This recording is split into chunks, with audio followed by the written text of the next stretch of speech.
நீங்கள் கடந்த ஒரு சில நாட்களுக்கு முன்னாடி நாகர்கோயிலில் நடந்த அந்த சிறையில் நடந்த மரணம். ஸோ எந்த வகையிலையும் நம்மளுடைய முதல்வர் ஏற்கனவே கொடுத்த டைரக்ஷன் படி எந்த இடத்துலையும் ஏதாவது போலீஸ் ஸ்டேஷன்லையோ இல்லை சிறையிலையோ ஏதாவது காவல்துறையோ இல்லை அங்கே இருக்கிற சிறைத்துறை வார்டன்களோ ஏதாவது தவறு செய்து அதனால் ஒரு இறப்பு ஒரு மரணம் ஏற்பட்டால் எந்த இடத்துலையும் கண்டிப்பாக இந்த அரசு கடுமையான நடவடிக்கை எடுக்கும். அதில் எந்த மாற்று கருத்தும் கிடையாது. அதில் என்ன லீகல் ப்ரொசீஜரோ என்னவோ இதில் இதுக்கு முன்னாடி இந்த அரசுகள்லாம் அதை மூடி மறைக்கவும் அதனால் கெட்ட பேர் வரும் அப்படின்னு சொல்லி மூடி மறைக்கிற வேலைகளும் இதை செய்வாங்க. ஆனால் முதல்வர் இதில் தெளிவாக சொல்லியிருக்கிறார், தவறு நடந்திருக்கும் பட்சத்தில் எங்கே இருந்தாலும் உடனடியாக நடவடிக்கை எடுக்கணும். யார் சம்மந்தப்பட்ட யாராக இருந்தாலும் அவர் மீது கடுமையான நடவடிக்கை எடுக்க வேண்டும் என்று முதல்வர் உத்தரவு பேரில் 2 நாட்களுக்கு முன்னே வழக்குகள் பதிவு செய்யப்பட்டு அதில் யார் சம்மந்தப்பட்டாலும் அவர்கள் அனைவரும் கைது செய்யப்பட்டார்கள். எல்லா வழக்குகளும் இந்த முன்னாடி பல வழக்குகள் இதெல்லாம் தேங்கி கிடந்த வழக்குகள் எல்லாமே இப்போ லாக்அப் பண்ணுறவங்க எல்லாத்துலேயும் சார்ஜ் ஷீட் ஃபைல் பண்ணுற வேலையும் போயிட்டுருக்கு. ஸோ எந்த இடத்துலையும் இதில் யாரையும் காப்பாற்றும் எண்ணம் இல்லை. ஏன்னா இதில் சிறைத்துறையிலையோ இல்லை சிறையிலையோ இல்லை வேறு இடத்துலையோ போலீஸ் ஸ்டேஷன்லையோ லாக்அப்லேயோ மரணம் நடந்தால் கண்டிப்பாக இந்த அரசு எந்த விதத்திலும்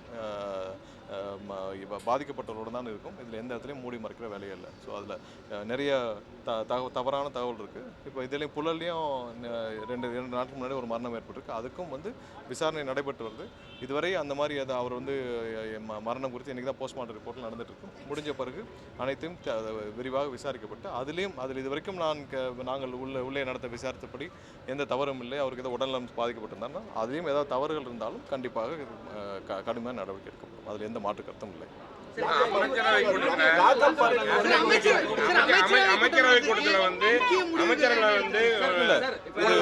அமைச்சரவை கூட்டம் பட்ஜெட்டுக்கு முன்னாடி நடக்கிற ரெகுலர் கூட்டம் தான். அதில் உள்ள இருக்கிற விஷயங்கள் நிறைய பட்ஜெட் குறித்த கூட்டங்கள் தான். வெளியில் விவாதிக்க முடியாது உள்ள இருக்கிற கூட்டங்கள். ஸோ அதில் விரிவாக அது சம்பந்தமாக பட்ஜெட்டில் எப்படி முடிவெடுக்க பண்ணுறது கூட்டம்.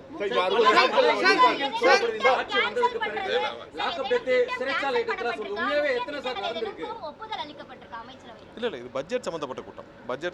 பட்ஜெட் முடிவுகள் எப்படி எடுக்கணும், பட்ஜெட் எப்படி தாக்கல் செய்யணும், எவ்வளோ அதில் நிதிநிலை அறிக்கை கொடுத்த கூட்டம். ஸோ அதில் இன்னும் விரிவாக திட்டங்கள் சமர்ப்பிக்கப்பட்டு அதன் மூலமாக தான் பட்ஜெட்டில் தாக்கல் செய்யணும். அதுவரை இது வெளியில் பேச முடியாது. அனிதா ராதாகிருஷ்ணன் இப்போ மேடையில் பேசுகிறாரு, 6 மாதத்தில் சிஎம்மா ஸ்டாலின் வந்துருவார், திருச்சி சிவா மத்திய அமைச்சராக வருவாங்க. கேடி ராஜேந்திர பாலாஜி அதிமுகலேருந்து இந்த மாதிரி ஸ்டாலின் கோபம் வரல, கோபம் வந்தால் இந்த ஆட்சிக்கு வந்து இதுதான் நாங்களும் 2 மாதமாக சொல்லிட்டு இருக்கோம். 2 மாதமாக நாங்கள் சொல்கிற விஷயம் என்னென்னா, திமுகவும் அதிமுகவும் பாரதிய ஜனதா கட்சியும் 3 பேரும் சேர்ந்து ஆட்சி அமைக்க முயற்சி செய்கிறார்கள். இன்னும் அதிகபட்சமாக அடுத்த 1 வருஷத்துக்கு அப்புறம் நடக்க போகிறதையும் சொல்லியிருந்தோம்.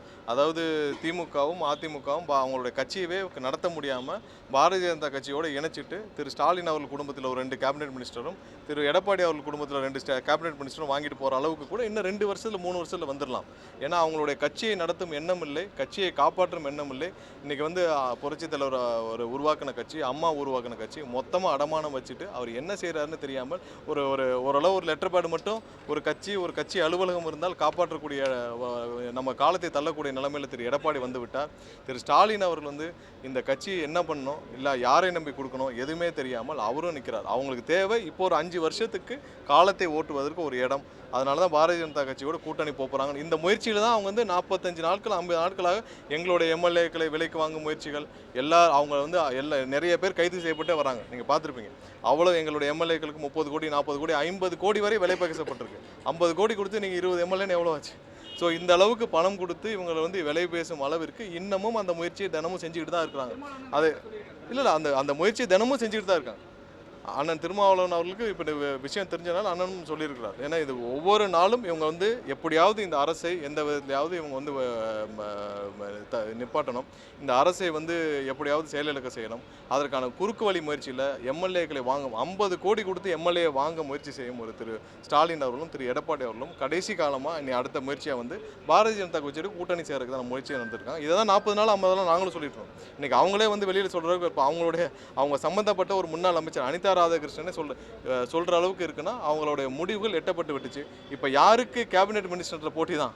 இப்போ அந்த திமுக இருக்கிற எம்பிக்களில் யாருக்கு எத்தனை கேபினெட் மினிஸ்டர் வேணும், இல்லை அதிமுகவில் எத்தனை பேருக்கு கேபினெட் மினிஸ்டர் வேணும், இல்லை இவங்க எந்த ப்ரொபோசிஷனில் இவங்க பாரதிய ஜனதா கட்சியோட கூட்டணி சேருவாங்க, இல்லை 3 பேரும் ஒன்று சேர்ந்து பாரதிய ஜனதா கட்சியோட போகிறாங்களா, இல்லை கட்சியவே மொத்தமாக இணைக்க போகிறாங்களா, இல்லை எல்லாரும் சேர்ந்து இணைக்க போகிறாங்கன்ற பேச்சுவார்த்தை நடந்துட்டு இருக்கிற மாதிரி தெரியுது. ஏன்னா அவர் மற்ற முடிவுகள் எல்லாம் அவங்க திமுக அதிமுக பாரதிய ஜனதா கட்சி 3 பேரும் சேர்ந்து சேர்ந்து மற்ற முடிவுகள்லாம் எடுத்த மாதிரி தான் அவங்களுடைய அப்ரோச் எல்லாம் இருக்குது.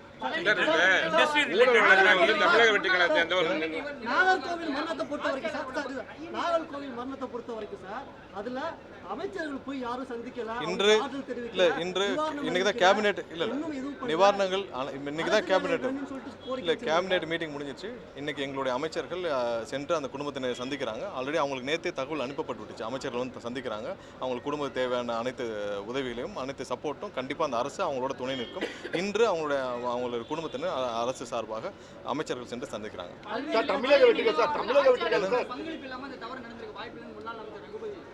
இல்லை பழனி விவகாரத்தில் நீங்கள் எல்லாம் நீங்கள் ப்ராக்டிக்கலாக நம்மெல்லாம் பார்த்துட்டே வரோம்.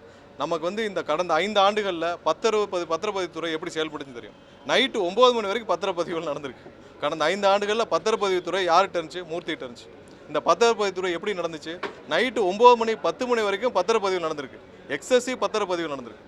எவ்வளோ நீங்கள் என்ன பண்ணாலும் நீங்கள் போய் பத்திரம் முடிக்கிற நிலைமையில் தான் இருந்துச்சு. எவ்வளோ நீங்கள் டைட் பண்ணாலும் இன்றைக்கி இருக்கிற பத்திரப்பதிவுகளில் பெரும்பாலான ரெஜிஸ்ட்ரார்ஸோடைய நிலைமை என்னென்னா அவங்க யாரும் ப்ராப்பராக ரிட்டையர்ட் ஆக கூட முடியாத அளவுக்கு தான் அவங்க ரெஜிஸ்ட்ரார்ஸோடைய அவ்வளோ கேசஸ் பெண்டிங் கேசஸ் இன்றைக்கி இருக்கிற பத்திரப்பதிவு இருக்கிற ரெஜிஸ்ட்ரார்ஸில் இருக்குது. மேக்ஸிமம் புறையோடிக்கு இருக்கிற ஒரு துறைனா பார்த்தீங்கன்னா பத்திரப்பதிவுத்துறை. அவ்வளோ லஞ்சம் லாவண்யம். முன்னாடி இருந்த அமைச்சர் மூர்த்தி என்ன பண்ணியிருந்தாங்கன்னா ஒவ்வொரு பத்திரப்பதிவு அலுவலகத்துலேயும் ஒரு ஆளை போட்டு மினிஸ்டர் கட்டிங்னு வாங்கிட்டு இருந்தாங்க. மினிஸ்டர் கட்டிங்க்கு ஏன்னா அதனால தான் ஒரு 1 லட்ச ரூபாய்க்கு பத்திரம் முடிச்சிங்கன்னா 20,000 லஞ்சமாக போகும். 1 லட்ச ரூபாய்க்கு வீடு விற்கிறவங்க, ஒரு இடம் விற்கிறவங்க கஷ்டத்தினால அவங்களோட வீட்டில் ஒரு கல்யாணம், ஒரு காது குத்துன்னு ஒரு கஷ்டத்தில் பிள்ளைகளை படிக்க வைக்கணும். 1 லட்ச ரூபாய்க்கு ஒரு இடத்த வைப்பாங்க. அதுக்கு 20,000 ரூபா கட்டிங் போகும். அதில் மினிஸ்டர் கட்டிங்னு அங்கேயே ஆளை போட்டு வச்சிருந்தாங்க. ஸோ அவ்வளோ மோசமான இந்த துறை. இப்போ இந்த அரசு வந்த பிறகு அவ்வளோ சீரமைப்புகள் செய்யப்பட்டிருக்கு. ஒவ்வொரு இடத்துல சீரமைப்பு செஞ்சுட்ருக்கு. இதில் புறம்போக்கு நிலங்கள் பட்டா போகிறதா இருக்கட்டும், ஏரிய பட்டா போகிறதா இருக்கட்டும், இல்லை அது இல்லாமல் பத்திரப்பதிவு துறையில் எங்கெங்கெல்லாம் வந்து கேப் இருக்கோ எல்லா இடத்துலையும் பத்திரப்பதிவுகள் அவ்வளோ நடந்திருக்கு. இதை எல்லாத்தையும் சீரமைக்கிற வேலைகளில் இந்த அரசு வந்த பிறகு அந்தந்த துறை அமைச்சர் செஞ்சுட்ருக்காங்க. அதில் ஒன் ஆஃப் தட் தான் அது வந்து இந்த கோயில் நிலங்களை அத்தனையும் மீறி அன்றைக்கி அந்த ஜேசி வந்து நாங்கள் அதுக்கப்புறம் அதெல்லாம் பார்த்தோம். அந்த ஜேசி தொடர்ந்து அந்த ரெஜிஸ்ட்ராருக்கு வந்து இதை பதிவு செய்யக்கூடாதுன்னு லெட்டர் அனுப்பிச்சிட்டே வர்றாரு. அதையும் மீறி அந்த பத்திரப்பதிவில் இருக்கிற ஒரு நாளில் வந்து ஏன்னா இன்றைக்கி இருக்கிற பெரும்பாலான பத்திரப்பதிவு ரெஜிஸ்ட்ரார்ஸில் என்ன ப்ராப்ளம்னா அவங்கள அவ்வளோ கேஸ் இருக்குது. யார் ரிட்டையர் ஆகிற எண்ணம் கூட கிடையாது. எப்போ வந்தாலும் இப்போட நின்றுட்டு போகிறான்ற சஸ்பெண்ட் ஆனால் கூட அப்படியே போகலான்ற நிலைமையில தான் எல்லோரும் வேலை பார்த்துருக்காங்க. அவ்வளோ பணங்கள் புலங்குற இடம். ஸோ அதை முழுவதுமாக சீரமைக்க வேண்டிய நேரம் இது. கண்டிப்பாக இந்த அரசு முழு கவனம் செலுத்தும். அதில் ஒரு விஷயம், எந்த விதத்திலும் இதில் அரசுலையோ அரசு சார்ந்த எந்த அதிகார மையத்திலையோ யாருக்கும் தொடர்பு கிடையாது. 100% இதில் விசாரணை பெரிய லெவலில் எந்த லெவலில் வேணாலும் விசாரணை நடத்தப்படும். யார் சம்மந்தப்பட்டிருந்தாலும் கண்டிப்பாக கைது செய்யப்பட்டுருவாங்க. ஏன்னா இதில் பத்திரப்பதிவில் கேன்சல் செய்யப்பட்டிருக்கு. ஒரே நாளில் அந்த நபர் வந்து 3-4 மாதங்களாக 1 வருஷம் அந்த சம்மந்தப்பட்ட 2 பேர் வந்து நாங்களும் தெளிவாக விசாரிச்சு விட்டோம். அந்த 2 நபர்களும் அவங்க வந்து இதே வேலை தான். அவங்க வந்து போலி பத்திரங்கள் போகிற நபர்கள் தான். இது அந்த ஊரில் மட்டும் இல்லை, எல்லா ஊர்லேயும் இருக்குது. நீங்கள் லேண்ட் கிராபிங்னே ஒரு செல்லு வச்சுருந்தது திமுக தான். திமுகவை ஒடுக்குவதற்காக திமுக செய்த அனைத்து லேண்ட் கிராபிங்கையும் போலி பத்திரங்களையும் கண்டுபிடிக்கிறதுக்காக லேண்ட் கிராபிங்ன்ற செல் உருவாக்கப்பட்டது திமுக தான். இன்றைக்கி கடந்த 5 ஆண்டுகளில் இவங்க இருந்தப்போ எவ்வளவு திருவள்ளூர் முழுவதும் போலி பத்திரங்கள். பெரும்பாலான இடங்களில் திமுக சார்ந்த நபர்களும் அவ்வளோ போலி பத்திரங்கள் போட்டிருக்காங்க. எல்லா இடத்துலையும் ஊருக்கு 2 பேர் 4 பேர் வளர்த்து அங்கங்கே இருக்கிறவங்க அனைவரும் திமுக சார்ந்தார்களும் வந்து இந்த மாதிரி வேலையை செஞ்சுட்டு இருக்காங்க. கீழே எல்லா லெவலையும் அதை சீரமைக்க வேண்டிய வேலைகள் இருக்குது. அந்தந்த துறை அமைச்சர் முழுமையாக ஈடுபட்டு இருக்காங்க. எந்த அளவிலும் இந்த அரசு ஒரு ரூபாய் கூட அந்த அரசு சார்பாக எதுலேயும் அதில் ஈடுபடுத்தப்படவில்லை. முழு அளவில் விசாரணை நடந்துருக்கு. இது ஒரு பத்திரம் மட்டும் இல்லை, இது மாதிரி நிறைய பத்திரங்கள் அங்கங்கே இப்படி தான் இருக்குது. யாராவது கவனத்துக்கு வந்தால் கண்டிப்பாக கொடுங்க. அது பத்திரம் ரத்து செய்யப்படும், கடுமையான நடவடிக்கை எடுக்கப்படும். அது சம்மந்தப்பட்ட நபர்கள் அனைவரும் கைது செய்யப்படுவார்கள். நிறைய பேர் வந்து என்ன லேண்ட் கிராபிங் செல்லில் போய் கம்ப்ளைண்ட் கொடுக்கவே தெரியாமல் இருக்காங்க. இப்போ எனக்கு வருது நிறையா. இப்போ லா டிபார்ட்மெண்ட் சொல்லிட்டு நிறைய பேர் என்கிட்ட வந்து இந்த மாதிரி போலி பத்திரம் பண்ணிட்டாங்கன்னு எல்லாருக்கும் நாங்கள் வந்து இங்கேருந்தே ஃபார்வர்ட் பண்ணி அந்தந்த எஸ்பிக்கு ஃபார்வர்ட் பண்ணி கடுமையான நடவடிக்கை எடுக்க சொல்லி லேண்ட் கிராபிங் பண்ணிருக்கோம் இப்போ கடந்த 5 வருஷமாக பண்ணதில். ஸோ இது மாதிரியான நிறைய விஷயங்கள் பத்திரப்பதிவுத்துறையில் கண்டிப்பாக கடந்த 5 ஆண்டுகள் அவ்வளவு தூரம் மோசடி செய்யப்பட்ட, அவ்வளோ தூரம் பண வசூல் செய்யப்பட்ட ஒரு துறை. அதை சீரமைக்கும் வேலை அந்த துறை அமைச்சரும் ஹெச்ஆர்என்சியில் தெரியும். எவ்வளவு நிலங்கள் இருக்குன்னு தெரியல, எவ்வளோ தூரம் அதை வந்து ஆடிட் பண்ணணும்னு தெரில. ஸோ எல்லாத்தையும் சீரமைக்கிற வேலை நடந்துகிட்ருக்கு. கண்டிப்பாக இது தவறு எங்கே நடந்திருந்தாலும் கண்டிப்பாக கடுமையான நடவடிக்கை எடுக்கப்படும். அதில் யாருக்கும் இந்த அரசுக்கும் எந்த குறுக்கீடும் கிடையாது. இதில் சம்மந்தப்பட்ட முழு விசாரணை முழு சுதந்திரத்தோடு அங்கே இருக்க காவல்துறை செஞ்சுட்டு இருக்காங்க. கண்டிப்பாக யார் சம்மந்தப்பட்டதாலும் 100% கைது செய்வாங்க. ஊராட்சி மன்ற தலைவர் நடவடிக்கை எடுத்திருந்தாங்க. ஊராட்சி மன்ற இண்டஸ்ட்ரி ரிலேட்டட் டெசிஷன் ஏதாவது எடுத்தீங்களா? 89 பக்கத்துல காவல் மரணங்கள் நடந்தா அது அரசின் நிர்வாக தோல்வி, ஒரு அரசின் தோல்வின்னு இங்க பாருங்க, சொல்றாங்க. யார் இங்க பாருங்க, அரசின் தோல்வி இல்ல ஒரு இடத்துல இல்ல, இங்க பாருங்க, ஒரு காவல்துறையிலையோ இல்ல காவல் நிலையங்கள்லையோ இல்ல ஏதாவது சிறையிலையோ மரணங்கள் ஏற்பட்டால் முன்னாடி இருந்த அரசுகள் எப்படி செயல்படுச்சு, எவ்வளவு மூடி மறைச்சது? எஃப்ஐஆரே போடலை. எஃப்ஐஆர் போடுறதுக்கே 1 வாரம் 10 நாள் ஆகும். யாராவது கைது செய்யப்பட்டிருக்காங்களா? எந்த இடத்திலும் இந்த அரசு ஏதாவது தவறு செய்தால் அவர் தவறுக்கு துணை போகிறதுக்கான அரசு இல்லை. கண்டிப்பாக தவறு செய்தால் அவர் மீது 100% நடவடிக்கை. ஊராட்சி மன்ற தலைவர் நடவடிக்கை எடுத்திருந்தீங்க. ஊராட்சி மன்ற தலைவர் தாவேக நடவடிக்கை எடுத்தீங்க. ஆனால் நிறைய மற்ற கட்சியை சேர்ந்தவங்க தொடர்ந்து அந்த இதில் சிக்கிட்டு வராங்க. நகராட்சியிலும் சரி மாநகராட்சியும் சரி பல்வேறு ஊழல் குற்ற மற்ற கட்சிகள் எப்போ நடவடிக்கை எடுக்க இல்லை, எங்கெங்கெல்லாம் கம்ப்ளைண்ட் இருக்கோ நடவடிக்கை எடுக்கலாம். கம்ப்ளைண்ட் இல்லாமல் நீங்கள் ஒரு அனானிமஸாக எடுக்க முடியாது. எங்கெங்கெல்லாம் கம்ப்ளைண்ட் இருக்கோ அது வந்து ஊழலுக்கு யாராவது லஞ்சம் வாங்கினாங்களா ஒரு டோல் ஃப்ரீ நம்பர் கொடுத்துருக்கு. நம்பருக்கு நீங்கள் ஃபோன் நம்பர் கொடுத்துருக்கு, அதில் ஃபோன் பண்ணி சொல்லுங்கன்னு சொல்லியாச்சு. ஒவ்வொரு துறையிலையும் ஏதாவது லஞ்சங்கள் இருக்கா, யாராவது கேட்குறாங்களா, அந்த துறையில் இமெயில் ஐடி கொடுத்துருக்காங்க, எல்லாம் போடுங்கன்னு சொல்லிட்டாங்க. எல்லா துறைகள்லையும் தெளிவாக சொல்லியாச்சு. பர்சன்டேஜ்ன்ற ஒன்று இந்த அரசில் கிடையாது. 100% இந்த அரசில் பர்சன்டேஜ்ன்ற ஒன்று எந்த இடத்துலையும் கிடையாது. அதை மீறி யாராவது தவறு செய்தால் அரசின் கவனத்திற்கு கண்டிப்பாக கொண்டு வந்தாங்க. நான் அரசு வந்து 2 மாதம் கூட ஆகல, 2 மாதத்தில் எல்லா இடத்துலையும் எனக்கு வந்து ஹவுசிங் டிபார்ட்மெண்ட்டில் இருக்கட்டும், ஹவுசிங் டிபார்ட்மெண்ட்டில் முன்னாடி ஸ்கொயர் ஃபீட்டுக்கு எவ்வளோ வாங்கிட்டு இருந்தாங்க, ஒன்றும் ஒளிவு மறைவு இல்லை, நம்ம ஒன்றும் ஒழிச்சு பேசவில்லை. எல்லாருக்கும் தெரியும் ஹவுசிங் டிபார்ட்மெண்ட்டில் ஸ்கொயர் ஃபீட்டுக்கு எவ்வளோ வாங்கிட்டு இருந்தாங்க ஊருக்கே தெரியும். பத்திரப்பதிவுத்துறையில் ஒவ்வொரு பத்திரத்துக்கும் எவ்வளோ வாங்கிட்டு இருந்தாங்கன்னு எல்லாருக்குமே தெரியும். யாருக்காவது நம்ம ஒன்றும் மறைச்செல்லாம் பேச வேண்டாம். எல்லா இடத்துலையும் எவ்வளோ வந்தாங்க. இந்த சோலாருக்கு நாங்கள் சொன்னோம்ல, 1 மெகாவாட்டுக்கு 25 லட்ச ரூபா சோலாருக்கு, அது கொடுத்தா தான் உங்களுக்கு அப்ளிகேஷன் உள்ளே போகும். எல்லாருக்கும் தெரிஞ்சதான், நம்ம ஒன்றும் மறைக்கிறதுக்கு இல்லை. இப்போ இந்த அரசு வந்த பிறகு அனைத்தும் நிறுத்தப்பட்டிருக்கு, எல்லா இடத்துலையும் நிறுத்தப்பட்டிருக்கு. பத்திரப்பதிவுத்துறையில் அனைத்து மாறுதல்களும் செஞ்சுக்கிட்டே இருக்காங்க. கண்டிப்பாக அதை சீரமைக்க வேண்டிய 100% சீரமைக்க வேண்டிய கட்டாயம் இருக்குது. எல்லா இடத்துலையும் இருக்குது. பொதுமக்களும் உங்களுக்கு யாராவது பணம் கேட்டால், முதல்வர் அன்னைக்கு சொன்னது என்ன, பொதுமக்கள் உங்களுக்கு அரசு துறையில் யாராவது பணம் கேட்டால், லஞ்சம் கேட்டால் கவனத்திற்கு கொண்டு வருவது பொதுமக்களுடைய கடமை. நீங்கள் பத்திரிகை நண்பர்களுடைய கடமை. நீங்கள் கொண்டு வாங்க, கண்டிப்பாக 100% நடவடிக்கை எடுக்கப்படும். அதெல்லாம் நிறுத்த வேண்டிய வேலையை தான் அரசு முதல்வர் எங்களுக்கு உத்தரவிட்டிருக்கிறார். அதை தான் 100% நாங்களும் செஞ்சோம்.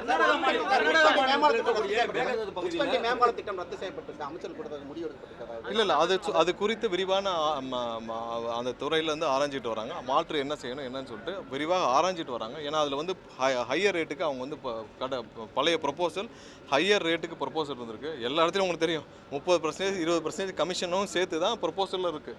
எல்லா துறையிலும் நம்ம என்ன பண்ணிட்டு இருக்கோம்னா, பழைய டெண்டரை ரிவைஸ் பண்ணுறோம்னா எல்லாம் கமிஷன் பஃபரை நாங்கள் குறைக்கணும்.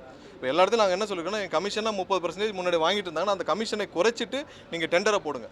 அந்த கமிஷன் பணத்தை அரசுக்கு வரணும். நாங்கள் யாரும் கமிஷன் கேட்கவில்லை. இந்த அரசு யாருக்கும் கமிஷன்ற வார்த்தை இந்த அலுவலகத்துக்குள்ளே தலைமைச் செயலர் எங்கேயும் கிடையாதுன்னு தெளிவாக சொல்லியாச்சு. ஸோ அந்த இல்லாமல் எல்லா டெண்டரையும் போட சொல்லியிருக்கு. ஸோ அதனால தான் எல்லாருமே ரிவைஸ் அந்த எஸ்டிமேஷன் வேல்யூவை ரிவைஸ் பண்ணிட்டு இருக்காங்க. பெரிய பெரிய டெண்டர்ஸில் அந்த துறை அமைச்சர்கள் அதில் ஏதாவது முறைகேடு இல்லை தவறான எஸ்டிமேஷன் வேல்யூ, ஹையர் வேல்யூ, மக்கள் பணம் வீணாக போகும் பட்சத்தில் அதெல்லாம் ரத்து செய்து புது டெண்டர் விட சொல்லியிருக்காங்க. எல்லாம் அதாவது 90-80% மேலே நியமிச்சு முடிச்சாச்சு. இன்றைக்கி எல்லா ஆர்டரும் போயிட்டு இருக்கு. பிபி ஜிபி அளவில் மாவட்ட அளவில் முடிஞ்சிருச்சு. ஒரு சில முன்சிப் கோர்ட்டில் இன்னும் வந்து அந்தந்த மாவட்ட ஆட்சியர்கிட்டருந்து இல்லை அந்தந்த மாவட்ட ஆட்சியர்கிட்டருந்து வர இங்கே ஆர்டர் போட்டுகிட்டே வராங்க. கிளியராக இப்போ போடுறதெல்லாம் திரும்ப சொல்கிறோம், போடுறதெல்லாம் டெம்பரரி. ஏன்னா முதல் முறையாக பல 45 வருஷத்துக்கு அப்புறம் முதல் முறையாக ப்ரொஃபைல் எல்லா இடத்துலையும் சோர்ஸ் பண்ணப்பட்டு தெளிவாக ஒவ்வொரு ப்ரொஃபைலும் எவாலுவேட் பண்ணப்பட்டு ஒவ்வொரு ப்ரொஃபைலும் அந்தந்த மாவட்ட ஆட்சியர் பேக்ரவுண்ட் செக்லாம் பண்ணி போட்டிருக்காங்க. இப்போ போடுறது கண்டிப்பாக டெம்பரரி தான். ஏதாவது ஒரு இடத்துல யாராவது இன்னெஃபிஷியன்ட்டாவோ இல்லை தவறான ஆட்களோ தவறான நபர் இருந்தால் அந்த டெம்பரரி பீரியட் முடியறதுக்குள்ள அதுக்குள்ள அப்புறம் கண்டிப்பாக ரீப்ளேஸ் பண்ணுவாங்க. இன்னும் ஒரு சில நாட்களில் அனைத்தும் ரிலீஸ் பண்ணுவாங்க. கர்நாடக அரசு அணை கட்டுவதற்கான அந்த பூர்வாங்க அளவீட்டு பணிகள்லாம் செய்திருக்குன்னு சொல்லி படிக்கெல்லாம் கட்டியிருக்காங்க. ஜெயா பிளஸ்ல கள ஆய்வு நடத்தி ஒரு செய்தியை வெளியிட்டிருக்கோம். இல்ல தமிழ்நாடு அரசுடைய நிலைப்பாடு என்னவா? இல்ல எந்த இடத்துலையும் மேகதாது அணை விஷயத்துல தெளிவாக இருக்கிறோம். அவங்களுக்கு கொடுக்கப்பட்ட அனுமதி டிபிஆர் சப்மிட் பண்ணுறதுக்கு மட்டும்தான். அதை மீறி அவங்க செயல்பட்டுருக்கு தான் நம்ம வந்து எல்லாத்துலேயும் நம்ம லீகலாக போயிருக்கோம். சரி, 2 மாநிலங்களுக்குரிய பிரச்சனை நம்ம சட்டப்பூர்வமாக தான் தீர்க்க முடியும். 2 மாநிலங்களுக்குள்ள நம்ம வந்து போலீஸை வச்சோ இல்லை வேறு மாதிரியே டீல் பண்ண முடியாது. 2 மாநில பிரச்சனைகள் சட்டப்பூர்வமாக தான் தீர்க்க முடியும். நமக்கு ஆணையம் வச்சுருக்கோம். இது இந்த நிலைமைக்கு கொண்டு போனதே திமுக தான். இவ்வளோ இப்போ திமுகவுடைய 40-50 வருஷத்தை அவங்க செஞ்ச தவறு தான் 1970லேருந்து அவங்க செஞ்ச அனைத்து தவறுகள் தான் இவ்வளோ தூரத்துக்கு காரணம். சரி பண்ணுறதுக்கு லீகல் ரெக்டிஃபிகேஷன் தான், லீகலாக தான் நம்ம ஸ்டாண்ட் எடுக்க முடியும். அதுக்கான வேலை இல்ல படிக்கட்டு அமைத்து அங்க இன்ஜினியர்ஸ் கூட்டு போய் அதுக்கான இல்ல, அது- பணிகள்லாம் செஞ்சிருக்காங்க. தமிழ்நாடு அரசு இல்ல, அது- இந்த நடவடிக்கை எடுக்கும். இல்லை நம்ம லீகலாக தான் நமக்கு அதுக்கான சமிஷனை கொடுப்போம். நம்ம அதுக்கான ரெக்டிஃபிகேஷன் கண்டிப்பாக மேகதாது அணை கட்டுவதற்கான துளி அளவும் நம்ம வந்து இடம் கொடுக்க போகிறதில்லை. 100% நமக்கு சட்டப்பூர்வமான நமக்கு அனைத்துக்கும் நமக்கு ஆதரவாக தான் இருக்குது. ஏன்னா அவங்க அதுக்கு மேலே கட்டக்கூடாதுன்னு ஃபாரஸ்ட்டில் என்விரான்மெண்ட்டில் எல்லாத்துக்குமே எதிர்பார்க்கு. நம்ம அந்த அப்ரோச்சில் தான் கண்டிப்பாக அதை கட்டவிடாத அளவுக்கு நம்ம 100% நடவடிக்கை எடுப்போம். நன்றி.